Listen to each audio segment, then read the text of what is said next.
Hello everyone, today we will make an abstract cherry blossom canvas painting. So let's get started. So firstly, bring all your paints together. Now take your flat brush and your light blue paint. And now take your ultramarine blue and a sap green color and start stroking them in random sizes as shown in the video.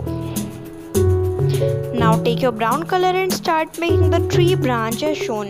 Take different shades, like I am taking a burnt sienna and a burnt humor. You can also take a touch of black in between for making your tree look more beautiful. And don't forget to subscribe my channel and press the bell icon for all new updates. Now our tree is ready. Now let this base coat dry, and now take your flesh tint color and also add some highlights using that color. You can use flash tint, and if you don't have, then you can mix white and orange. Now take your red color. I am using the Christmas shade here, and now start doing flowers using that. You can take any shades whichever you have, because we are making the flowers only.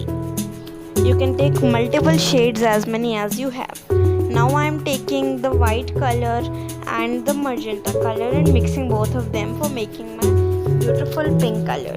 And now also make flowers using this pink color, and similarly take all the colors and start making flowers using them. Now I'm using all the shades: magenta, Christmas red, pearl white, flesh tint, orange, scarlet, lemon yellow, on all the shades. I'm also taking some violet color in between. Don't make too many flowers of violet, use violet a little for giving some highlights only. Now take your lemon yellow color and start making the center dot of the flowers using your 0 number round brush as shown. Now take your light green color and start making leaves of the tree using that. Draw only a few leaves, don't draw so many, because we've already packed our painting using the flowers. You can also add some highlights using your yellow color or your lemon yellow color in the leaves. Now it's ready. Thanks for watching. Bye bye.